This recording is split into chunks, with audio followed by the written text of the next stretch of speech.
Ayan, lumalaki ka na, Kopi. Ha? Hinahanap ko siya kasi sobrang tahimik eh. Sabi ko, nasaan kaya si Kopi? Ayan pala siya, oh. Nandyan siya. Nakahiga na naman siya. Donya. Ang aso kong Donya.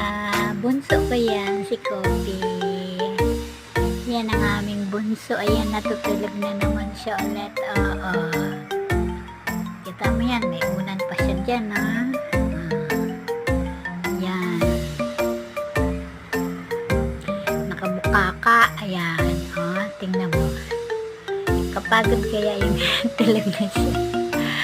Yung paa niyang isa nakataas, oh. Oh, nakataas. Ay, nagising. Sabi ko yung paa